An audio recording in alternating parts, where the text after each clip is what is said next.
it's caused appalling disasters. You'd see this big arc of lightning, and you'd watch that baby come right down the side of the aircraft. You knew that it was a terrible tragedy because the airplane was in the river. Extreme weather. It's responsible for a staggering 1 in 3 air crashes. But each terrible tragedy teaches us something new. Larry, we're going down! Larry! I know it! I know it! The airline industry is constantly developing new technology to fight the problem. But when the weather gets bad, accidents still happen. Will we ever win the battle against extreme weather?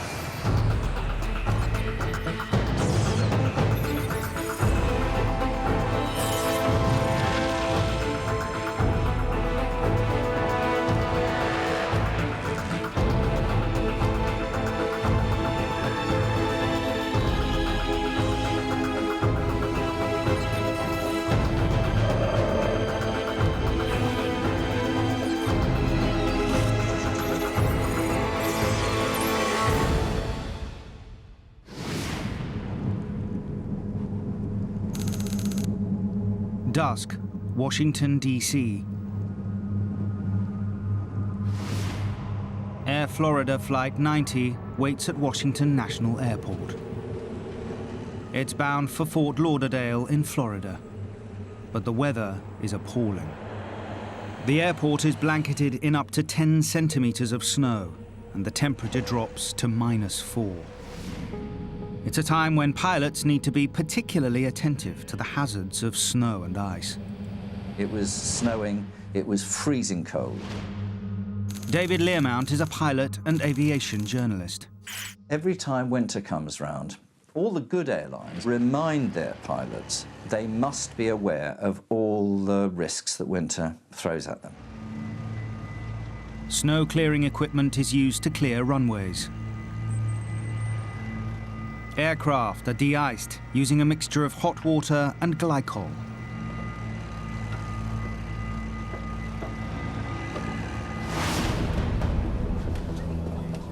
On board Flight 90, the 79 passengers and crew have been delayed for over an hour and a half by the snow and are impatient to get off. One of them is Joe Stiley. He's told his wife he'll only be away 24 hours and will then take the children on holiday. At 3:59 p.m., the Air Florida flight is given permission to take off. Flight 90 gathers speed down the runway. But as it climbs out of the airport, it suddenly goes into a stall. Stalling! Larry, we're going down! Larry! I know it! I know it!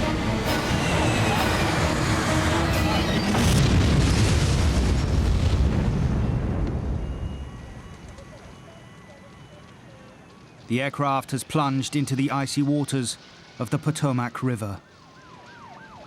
Within seconds, only the tail is visible.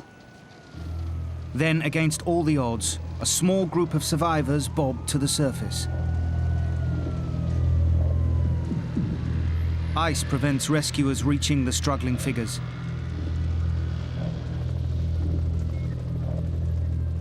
Then, a helicopter arrives. It's a race against time. In freezing water, a human will lose consciousness within 15 minutes. But only one person can be rescued at a time.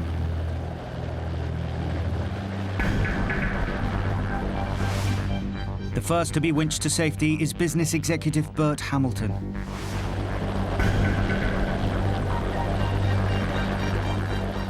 He's followed by Kelly Duncan, a 22-year-old air stewardess.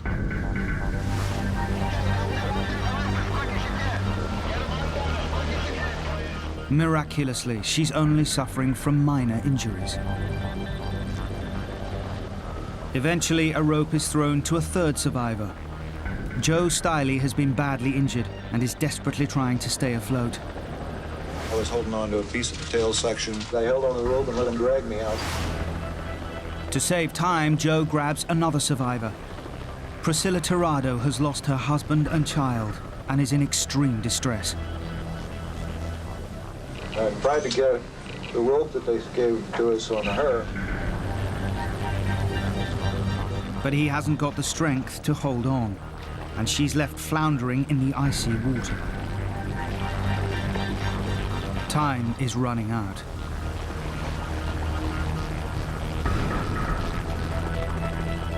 Then a bystander strips off and jumps in. Lenny Skutnik, in an act of extraordinary courage, pulls her to the shore.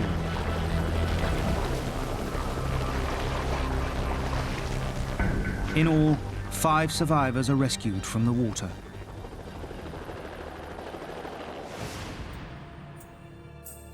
A 6th man, Arland Williams, who has repeatedly passed the rescue line to others, doesn't make it. There was a 6th man clinging to the wreckage, and as I dropped the flotation devices, he handed these devices to the other people who were clinging around him on the wreckage.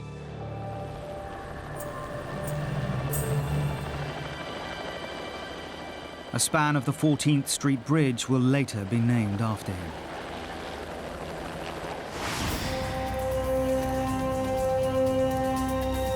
But getting people out of the river is only part of the problem.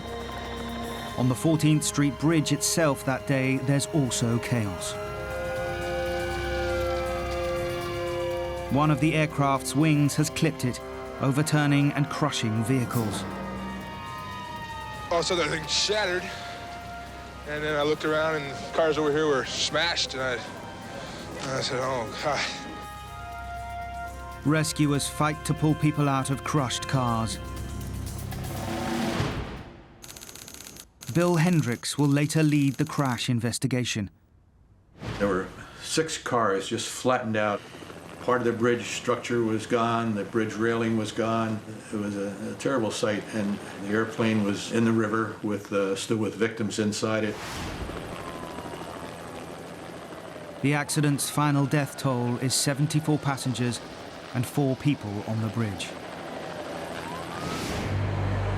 But the big question hanging over the whole incident is what has gone wrong. Washington that day has been hit by freezing temperatures and unusually heavy snow.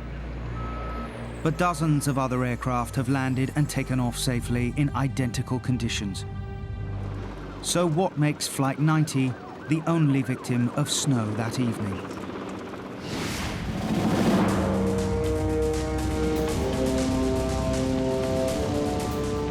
In the days after the accident, divers and cranes are brought to the crash site on the Potomac River. The first task for the chief crash investigator, Bill Hendricks, is to locate and retrieve the flight data recorders. It's a difficult job. The visibility underneath that water, as reported by the divers, was, maybe 1 foot.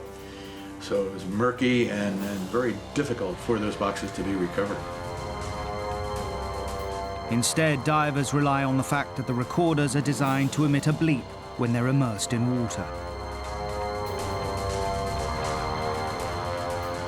Yet when they're first hauled out in a section of wreckage, they fall out and slip back into the water. It will eventually take 7 days to get both the cockpit voice recorder and the flight data recorder ashore. It's a moment of triumph for the divers. Yesterday I was a little bit disappointed when we lost that one lift on the midsection, but morale definitely got a shot in the arm today. Now at last, Hendricks can piece together what's happened.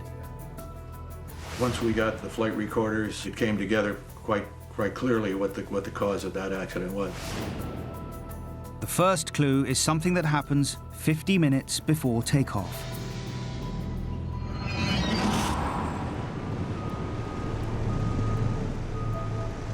Snow has made the taxiway slippery, and the tow tugs can't pull Flight 90 back from the boarding gate.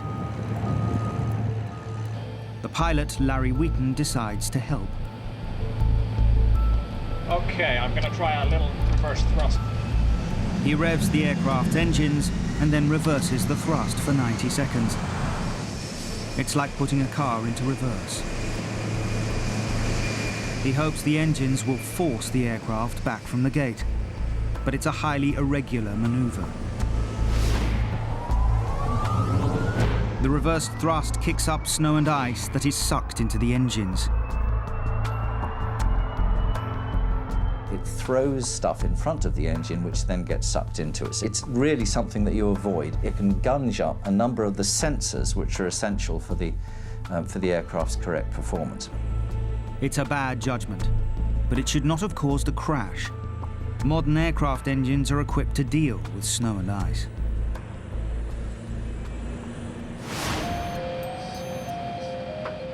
But then, Bill Hendricks finds something else. It happens during the pre-takeoff check. Air conditioning pressurization. Set. Engine on the ice. Off. The crew has failed to turn on the engine's de-icing system.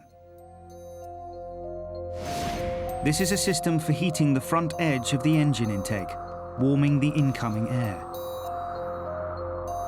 With the system switched off, any snow and ice drawn into the engine by the reverse thrust will freeze, interfering with the engine's performance.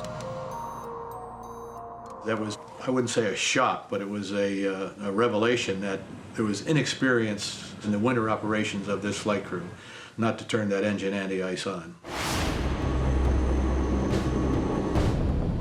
As Flight 90 now lumbers down the runway, the co-pilot, Roger Pettit, voices concern. The engines don't seem to be developing enough thrust. God, look at that thing. That don't seem right. But Wheaton brushes his concerns aside. Yes, it is. No, I don't think that's right. Ah, maybe it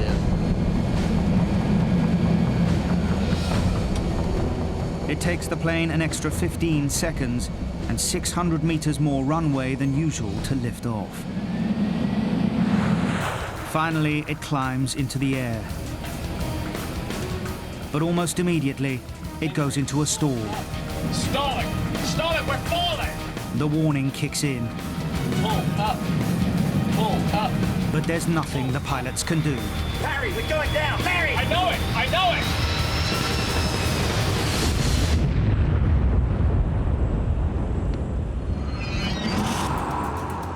Piecing the evidence together, investigators can now establish how a combination of human error and extreme weather caused Flight 90 to crash.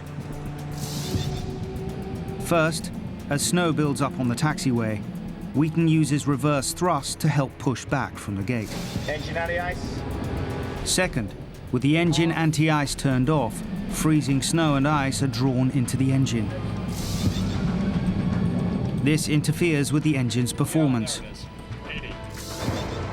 As a result, when Flight 90 takes off, the engines are only producing a thrust or engine pressure ratio of 1.70. A Boeing 737 needs a thrust ratio of at least 2.04 to take off safely.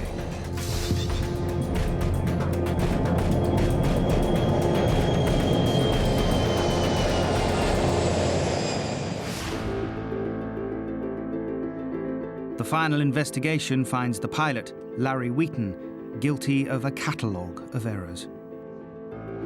These pilots were not acting as if they knew much about winter-type operations, and as a result of their breaking just about every rule in the book regarding icing, in their pre-takeoff regime, the aircraft crashed.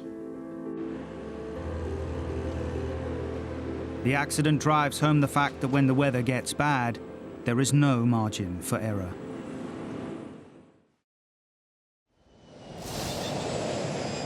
It's a problem engineers have been battling with for years.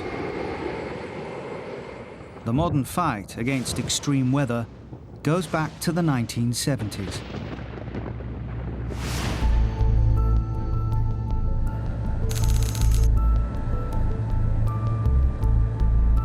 Christmas Eve, 1971. Lancer Flight 508 is bound for the remote Peruvian town of Pachalpa. On board are 17-year-old Juliana Kopka and her mother Maria. Her father runs a wildlife research station in the jungle, and the family plan to spend the Christmas holidays together. I was very excited and looking forward to seeing my father. I hadn't seen him for a long time. The research station was also like a second home to me, and I was really thrilled to be spending a couple of months there. It's a busy flight. Many other people are joining family and friends for the holidays. The first 30 minutes of the journey are uneventful. But then, the plane runs into a tropical thunderstorm. Thunderbolts were flashing around us, and the plane was being thrown up and down. People were very nervous, even terrified. Then suddenly, the plane is hit by a huge bolt of lightning.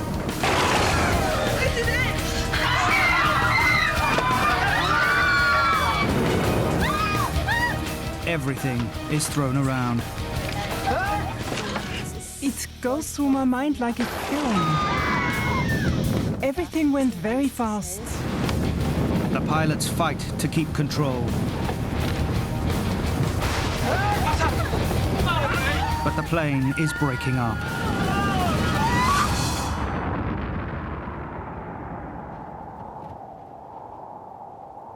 Suddenly, it turned very quiet. I could only hear the sound of the wind in my ears. Juliana falls more than 3 kilometers.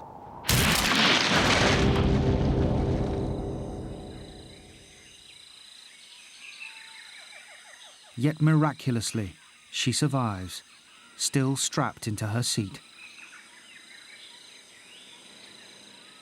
The seat may have been her salvation. I ought to have injured myself very badly when I hit the treetops. But the airline seat was below me, and I can only imagine it cushioned the landing. Juliana is alive, but she has a broken collarbone, a badly swollen right eye, large gashes on her arms and legs, and concussion. Her first thought is for her mother, but she's nowhere to be seen. Juliana is on her own. But she has one vital piece of knowledge.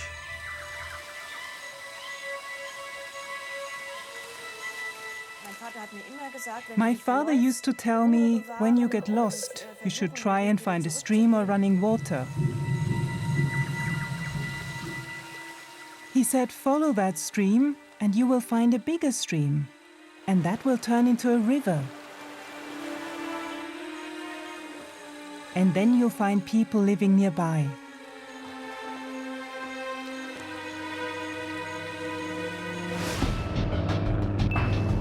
As news of the accident reaches the outside world, rescue planes are sent to search for survivors. I could hear the plane searching above me.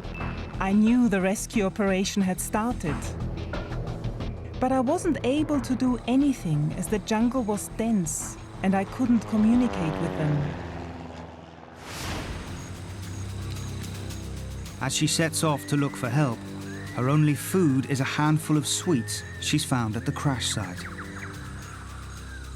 I lived on them for 3 days and just drank water.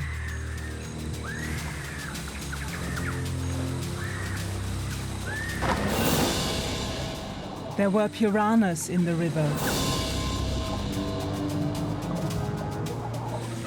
Stingrays were an even greater danger, and electric eels.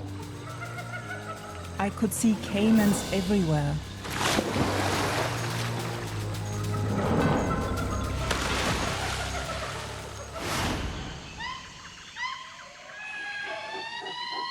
As the days and nights go by, she becomes increasingly exhausted and disorientated. With each day, I lost more hope.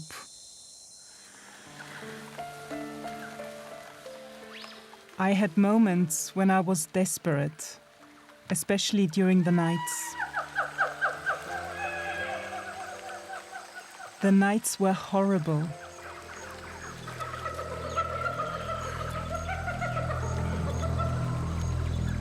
Deep cuts on her arm begin to worry her.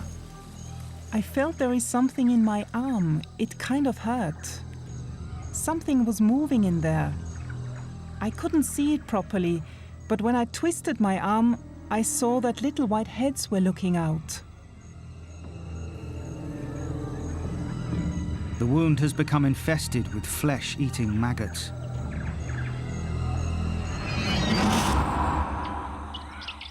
Finally, after 11 days, famished and exhausted, she stumbles on a logging camp. It's her salvation.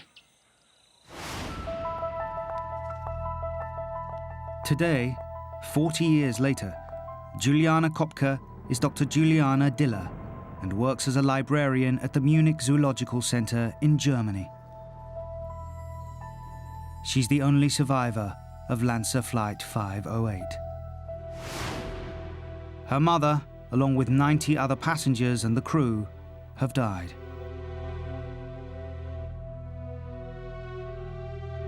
Memories of the accident are always with her.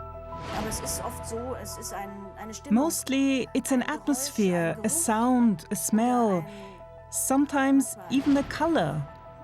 And I'm taken back to the situation then. It's very strange, but I think this is how it will always be.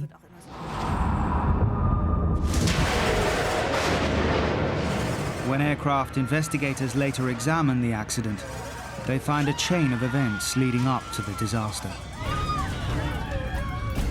40 minutes into the journey, Lancer Flight 508 runs into a thunderstorm. Lightning hits the aircraft's right wing.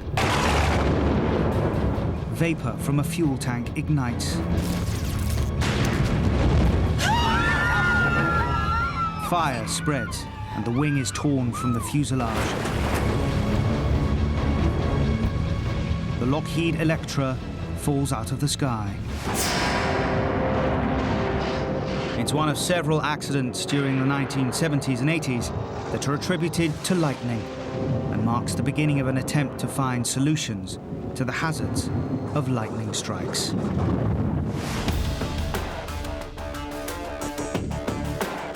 One of the centers of research into the dangers of flying is NASA. At its research center in Langley, Virginia, it drop tests helicopters, crashes passenger cabins, and develops new forms of cockpit instrumentation, all in the name of improving aircraft design. But during the 1980s, one of the most important topics of research is lightning. The work is particularly urgent because from the 1980s onwards, increasing numbers of aircraft are built using carbon fiber components in the fuselage. It's lighter, but more easily damaged by lightning than a conventional metal fuselage. Modern planes also depend on sophisticated electrical instruments that are damaged by the electromagnetic field of a lightning storm. Bruce Fisher is director and chief engineer at NASA Langley. In the 1980s, he was a flight engineer in the Storm Hazard Research Team. NASA's Storm Hazards Research, getting struck by lightning now to enhance flight safety in the future. He was part of a team that flew a specially adapted F-106 military aircraft into hundreds of lightning storms.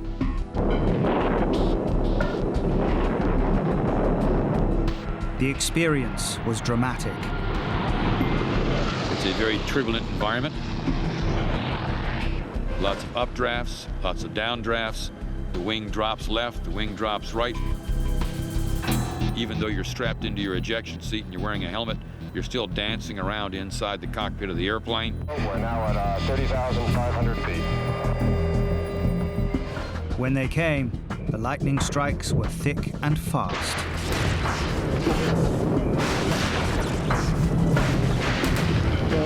You'd see lightning flashes around. The spectacular ones are the ones that hit the nose boom. Because you'd see this big arc of lightning, and you'd watch that baby come right down the side of the aircraft, right by the canopy where you're sitting. Fisher's research provides important insights into combating the hazards of lightning. We had to try and gather in-flight lightning data. We discovered that almost every single lightning strike to an aircraft in flight is triggered by the aircraft itself. The presence of the aircraft causes a lightning strike to be there that would not otherwise have occurred.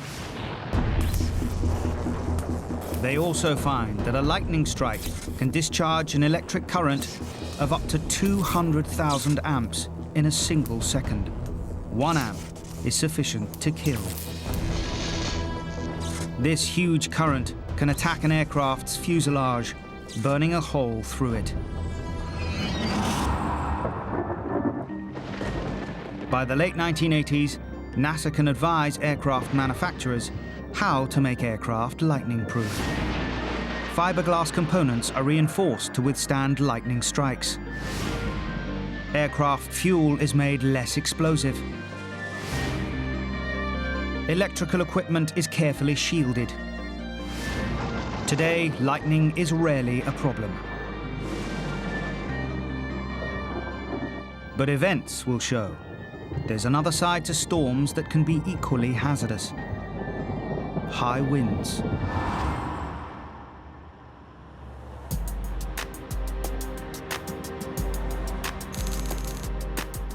Toronto, Canada. It's a summer evening and Air France Flight 358 from Paris is approaching Toronto International Airport. On board the Airbus 340 are 290 passengers and 12 crew. But as the flight begins its descent, the weather deteriorates dramatically. Toronto, Air France 358 approaching. Unusually severe winds and heavy rain hammer the aircraft. Lightning flashes across the sky. Philippe Lacaille is returning from holiday with his family. The pilot said, "Excuse me, ladies and gentlemen, we're experiencing some weather above Toronto. We're going to have to circle for a little while." So we just reopened our books and circled. The weather continues to deteriorate, and the Toronto airport authorities declare a red alert. It means landing conditions are hazardous, and there's a risk of lightning strikes. Worse, as Flight 358 finally comes into land, there are huge gusts of wind. Visibility is poor. The pilots struggle to see where they're going. The plane is rocked from side to side. The plane started to shake, and I can remember that my wife near me was holding onto a chair. I was holding onto my seat as well. Finally, the aircraft touches down. There's a spontaneous outbreak of applause.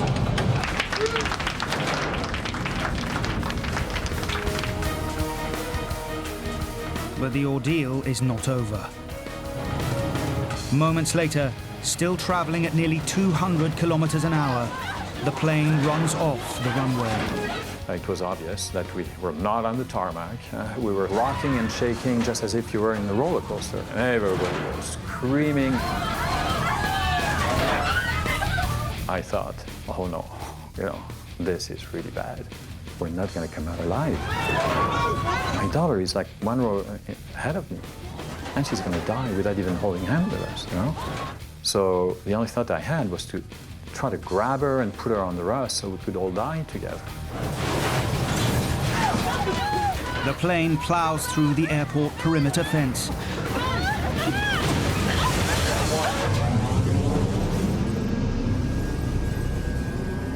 And finally comes to rest in a small ravine. And everybody was like stunned, in shock, you know? First of all, to be alive, because how can you survive this kind of event, you know? It's just miraculous. But also, what are we doing next now? What's going on?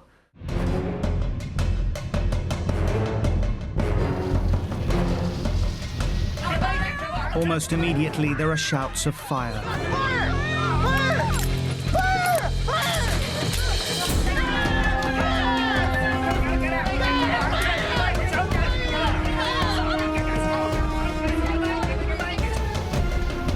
When fire breaks out, there are only about 90 seconds to evacuate an aircraft before fire reaches the fuel tanks. It was like a vision of hell. It's everybody for themselves. The smell of burning fuel.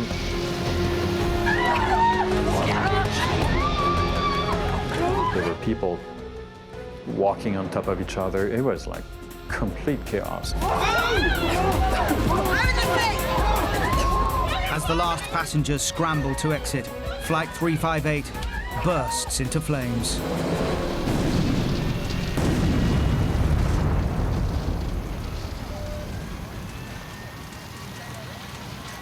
There are dozens of injuries, but all 302 passengers and crew survive.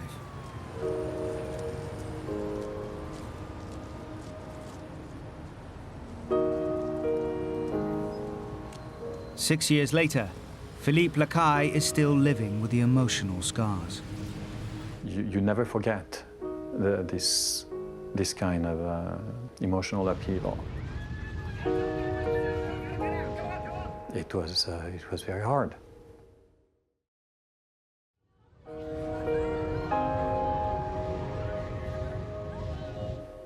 Short of a miracle, I can't explain how we could have escaped in 1 minute and 15 seconds through 2 gates, 2 doors, 309 passengers.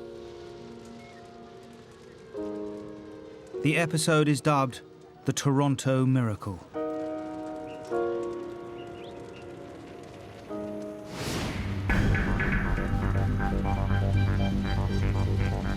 As air crash investigators now arrive at the scene, they face one basic question.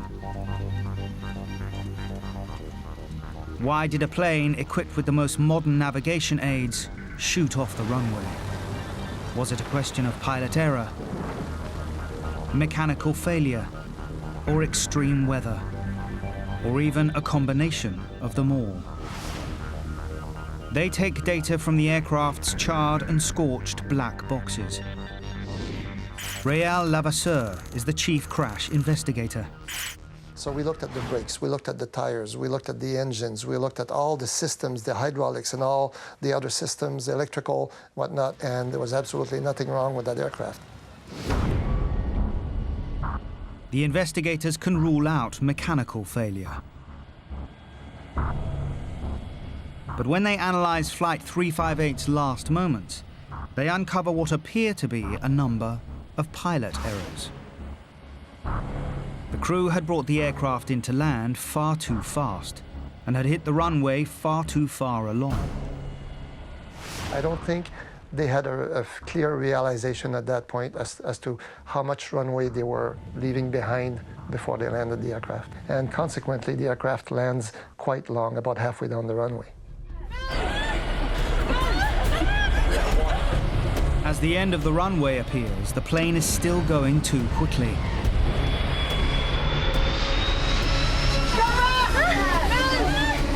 It was still doing over 120 miles an hour, so that's a lot of speed. But is it simply a matter of pilot error?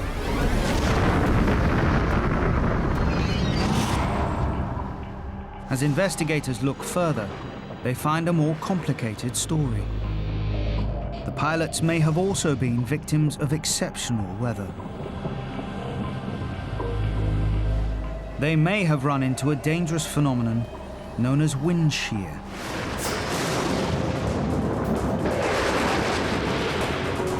Wind shear is a serious threat to aircraft. It occurs in the 2 or 3 minutes before a storm breaks, when there can be rapid shifts in wind direction. You can see a thunderstorm approaching. Big cloud, getting dark, and what happens to the wind? It goes calm, and then all of a sudden, it starts whipping around, and then it comes at you from all directions. This alarming phenomenon is caused by a cold front hitting warmer air. It can come straight at you, or sideways, or behind you, and then it'll change. And this makes an aeroplane very difficult to fly, especially just after takeoff and just before landing, when it's going very slowly and the aircraft is close to the ground. In their worst form, these winds are like mini tornadoes in reverse. Highly concentrated coils of wind that, instead of spiraling upwards, spiral downwards. They are known as microbursts or downdrafts. They're considered so potentially lethal that during the 1990s, NASA spends millions of pounds investigating them. Paul Robinson worked on the NASA wind shear program. Microbursts form underneath large thunderstorm cells that can extend up to 50, 60,000 feet. Aircraft flying through that will experience very strong horizontal wind variations.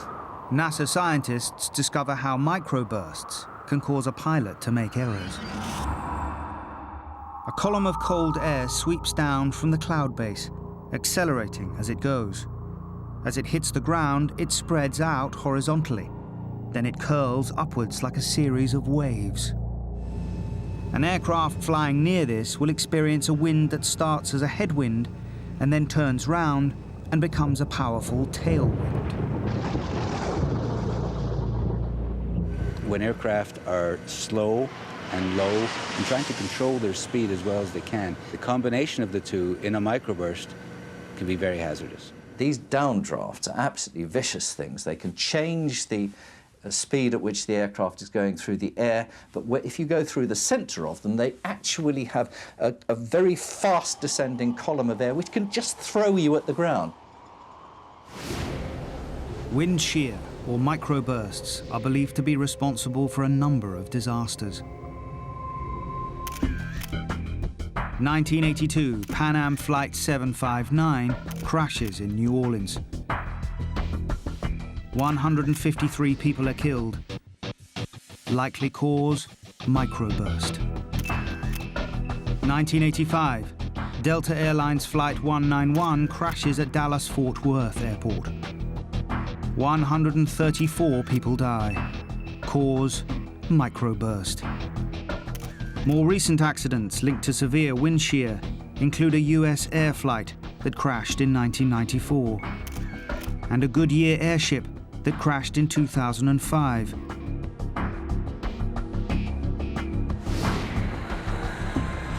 So is it possible Air France Flight 358 is also a victim of some form of wind shear? Experts differ on the details, but they've pieced together what probably happened. As the aircraft comes into land, it runs into powerful headwinds. Visibility is appalling, and the pilots battle to see the runway. Then the wind whips round to a tailwind, and the plane picks up speed. As a result, it's carried too far along the runway and lands much too fast.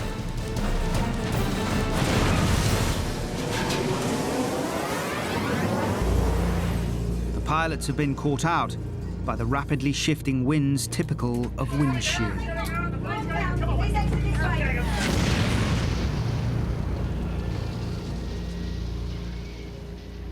The investigation concluded that this crew landed an aircraft in very much reduced visibility in conditions where a crosswind was beyond the limits of the aircraft. Extreme weather has claimed another victim. Yet there is a technology that can give pilots advanced warning of dangerous winds. It's called Doppler radar. It's an old technology But since the 1990s, computerization has enabled it to generate simple, easy-to-read weather maps that highlight hazardous events. In this picture, the green shows heavy cloud. The red is areas of extremely heavy rain, and the purple shows thunderstorms and wind turbulence. It can't help a pilot avoid wind shear in the final moments before landing. But it can provide ample warning of weather patterns associated with severe wind in most other situations. Today, the weather should no longer be a problem for pilots. Modern aircraft are equipped to deal with snow, lightning, and big winds.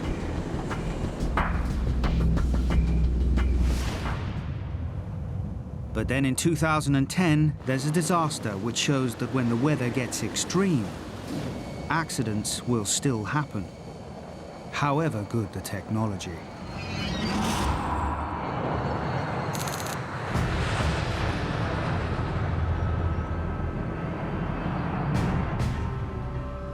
Spring 2010, and a high-powered delegation of Polish dignitaries takes off for Russia. It includes Lech Kaczynski, Poland's hugely popular president. They're on their way to remember a massacre near the Russian village of Katyn that has caused hostility between Poland and Russia since the Second World War. The hope is that this important commemoration may finally bring reconciliation.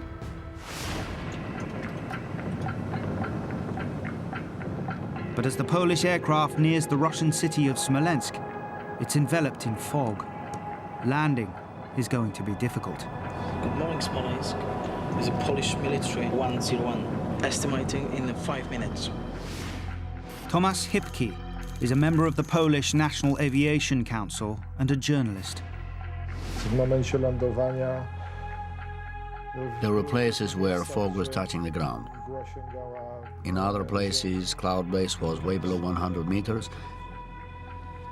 and the visibility on runway was just 200 meters. So, weather conditions were much too bad for landing.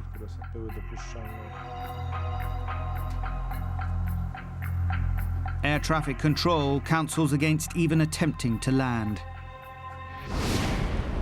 Worse still, the airport is not equipped with low visibility lighting to guide planes in. Smolensk North Airport is a former military airbase with very inadequate infrastructure.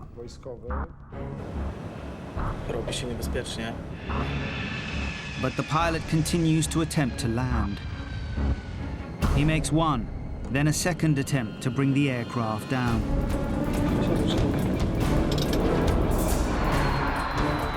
Each time he's forced to pull up. Finally, he makes a third attempt. The plane comes in low. The pilots can't see the runway, but continue on down. Too low, terrain. In their zeal to see the runway lights through the mist, they went straight through their decision height, below which, if you don't have sight of the runway lights, you should go round again. Suddenly, the aircraft clips a tree. It spins out of control, turns upside down, and smashes into the ground.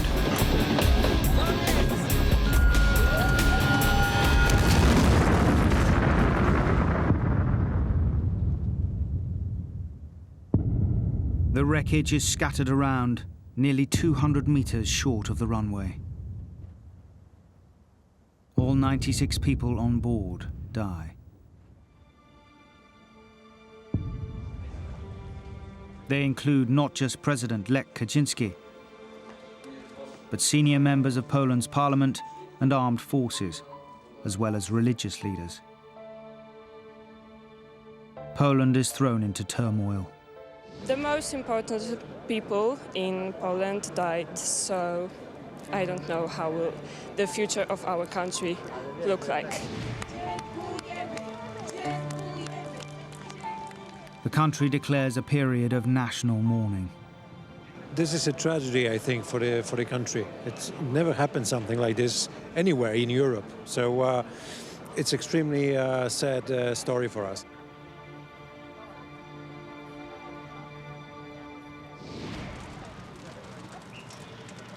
A full crash investigation begins immediately.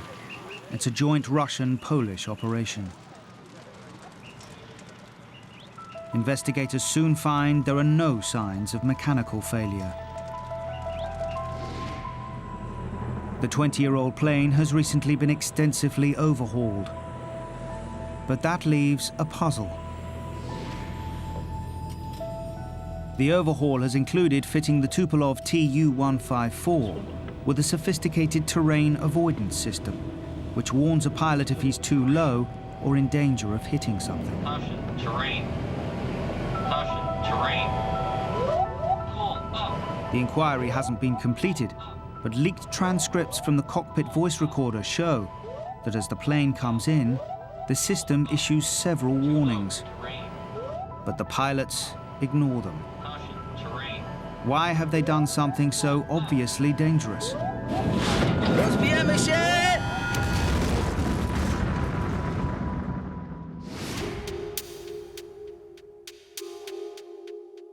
The transcripts give a clue. As the plane approached Smolensk, the pilot can be heard reporting to a superior officer in the cockpit. Sir, the fog is increasing. We're not gonna manage to land. Who is he talking to?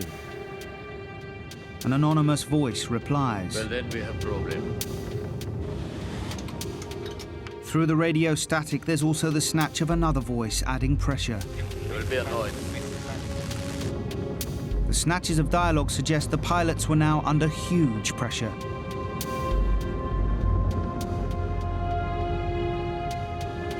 Should they risk a difficult landing, or should they abort a mission that carries international importance? Pilots who are flying VIP flights are under a particular kind of pressure.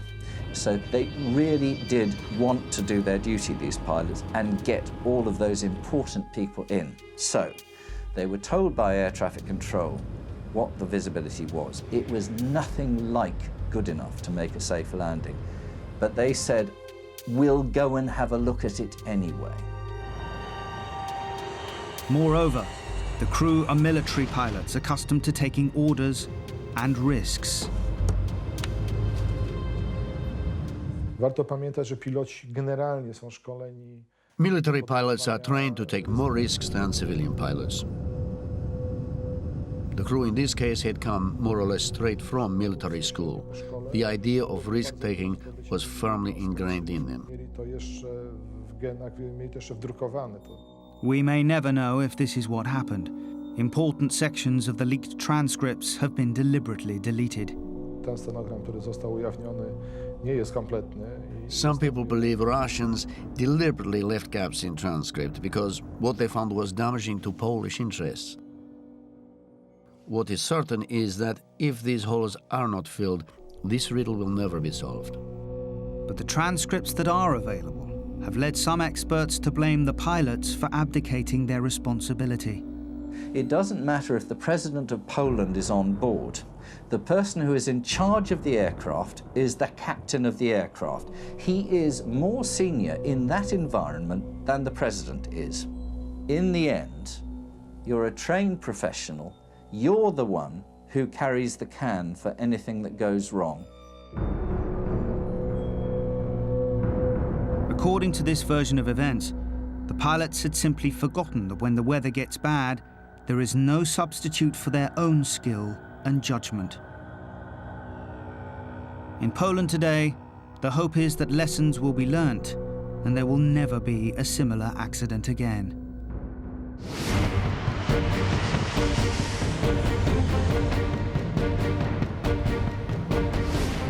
Today, we have the technology to handle the weather. Pilots are better trained. Aircraft are better equipped for all weather conditions. There should be no more accidents because of the weather. But extreme weather will continue to challenge a pilot's skill and his ability to fly in the face of the unexpected.